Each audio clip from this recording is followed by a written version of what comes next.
सी language है जो next lecture है सी प्लस प्लस का वो सिर्फ पॉलीमॉर्फिश पे है। पहला पॉलीमॉर्फिश की होंगे वो बारे डिस्कस करते हैं। The word polymorphism is the derived from the Greek word polymorphos को लेता गया जिसमें दो पार्ट्स बनते हैं polys and morphe having the meaning of many and chief polys meaning many morphe meaning leaves और form of consistencies therefore it is means having many form मतलब कि पॉलीमॉर्फिश का मतलब होंगे भी बहुत ज़्यादा forms. Polymorphism is an important feature of the object-oriented language. In object-oriented programming, the term polymorphism is used to form different form of data. Data ਨੂੰ अलग-अलग form ਦੇ ਵਿੱਚ perform ਕਰਦੀ ਹੈ, being handled by the same type of process. Process ਇੱਕੋ ਤਰ੍ਹਾਂ ਦੀ ਹੁੰਦੀ ਹੈ। Polymorphism is an important feature of object-oriented language. In the C++, the behavior of polymorphism is achieved by overloading and virtual function. मतलब ਜਿਹੜਾ behavior है मतलब overloading ਤੇ virtual function ਦੇ ਦੁਆਰਾ ਹੀ perform ਕੀਤਾ ਜਾਂਦਾ है। In this context, the concept of overloading is used to perform more than one task. मतलब कि एक तो ज़्यादा काम ਨੂੰ ਪੂਰਾ ਕਰਨ ਦੇ ਲਈ ਆਪਾਂ यूज़ करते हैं ਜਿਹਦੇ ਵਿੱਚ ਸਿੰਬਲ ਦੀ ਵਰਤੋਂ ਕੀਤੀ ਜਾਂਦੀ ਹੈ C++ So the same symbol can have different meaning in different contexts. अलग-अलग मतलब ਇੱਕੋ ਸਿੰਬਲ ਦੇ अलग-अलग meaning ਹੁੰਦੇ ਨੇ अलग-अलग contexts ਦੇ ਵਿੱਚ। The polymorphism is the ability of object-oriented of object or reference to take more than one different form at different instance मतलब कि एक तो ज़्यादा अलग-अलग हो रही एग्जाम्पल्स है जी लिखे जाते हैं।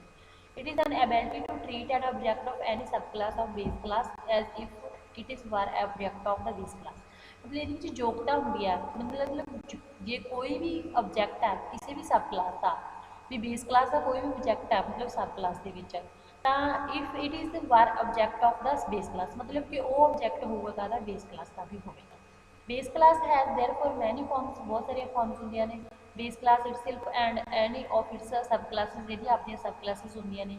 मोर generally the concept of polymorphism is the often expressed by the phrase one inheritance multiple method ठीक है मल्टीपल मैथड यूज किए जाते हैं। This means that it is possible to design a journey interface to group of the related activity ये interface है जो design किया जाता है जिमें टाइप्स है जो मैथड बोलते हैं पॉलीमॉर्फिज्म के। There are two types of polymorphism. One is the compile time polymorphism ਜਿਹਨੂੰ static polymorphism ਬੋਲਦੇ ਜਦੋਂ ਆਪਾਂ error ਚੈੱਕ ਕਰਦੇ ਹਾਂ and other is the run time polymorphism ਜਿਹਨੂੰ ਆਪਾਂ dynamic polymorphism ਬੋਲਦੇ ਹਾਂ ठीक है। ये मैथड है जोड़े अचीव करते polymorphism जिमें कंपाइल टाइम polymorphism ਤੇ रन टाइम कंपाइल टाइम ਦੇ ਵਿੱਚ फंक्शन ओवरलोडिंग ਤੇ ऑपरेटर ओवरलोडिंग वरते ਜਾਂਦੇ ਇਹਦੇ ਵਿੱਚ सिर्फ ਕੀ आ ਜਾਂਦੇ ਨੇ ਆਪਣੇ ਕੋਲੇ वर्चुअल फंक्शन। ਜਦੋਂ कंपाइल टाइम की गल करते हैं जिन्होंने ਆਪਾਂ स्टैटिक polymorphism बोलते हैं।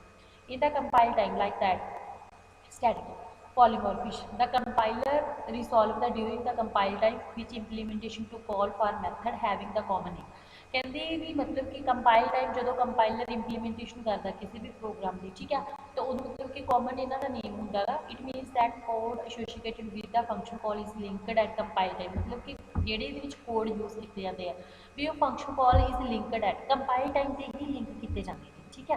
This process is known as early binding जिन्होंने आप अर्ली बाइंडिंग बोलते मतलब वो आप नाल ही वर्किंग है जी कंप्लीट करनी है।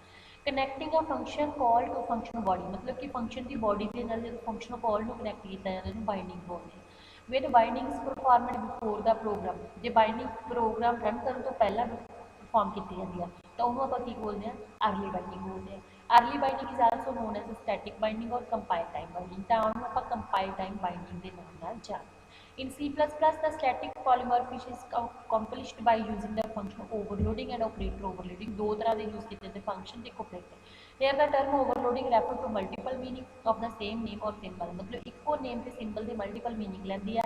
In the function overloading, the function name is overloaded where in the operator overloading the symbol is overloaded. जो symbol ज़्यादा फंक्शन ओवरलोडिंग की गल करते हैं। In C language to perform same type of multiple task you need to define multiple function वो लिए अपन multiple function की वरतों करनी पैंती सी यूजिंग इंडिविजुअल फंक्शन कल्ले कल्ले दे नेम टू ईच फंक्शन हर एक फंक्शन को अपना नाम देना पैंता सी। But in C++ this problem can be solved by using the concept of function overloading where you can define the multiple function using the same function name मतलब कि वो मल्टीपल फंक्शन को परफॉर्म करने इको नेम की वरतों है जी की जाती है। In this situation, the function that share the same name as said to be overloaded. मतलब same name ਨੂੰ share ਕਰਦੇ ਜਿਹੜਾ overloaded ਹੁੰਦਾ है and the process is called function overloading. वो overloading बोलते हैं। In the function overloading, the compiler differentiate the several function with the same name by looking up the parameter specified in current function. मतलब ਉਹਦੇ ਵਿੱਚ ਸਾਰੇ parameter ਜਿਹੜੇ show ਕੀਤੇ ਜਾਂਦੇ। In this method object is bound to function call at the compile time, bound ਹੁੰਦੇ limit ਦੇ ਵਿੱਚ ਹੁੰਦੇ ਨੇ। In other words function overloading allow one function to be implemented in the two or more different, ਮਤਲਬ ਇਹਦੇ ਵਿੱਚ overloading ਦਾ ਮਤਲਬ ਇਹ ਹੈ ਵੀ ਇੱਕ ਫੰਕਸ਼ਨ ਨੂੰ ਅਲਾਉ ਕੀਤਾ ਜਾਂਦਾ ਕਿ ਦੋ ਜਾਂ ਦੋ ਤੋਂ ਅਲੱਗ ਵੇ ਦੇ ਵਿੱਚ ਉਹ ਅਲਾਉ ਮਤਲਬ ਇੰਪਲੀਮੈਂਟ ਹੋ ਸਕਦਾ।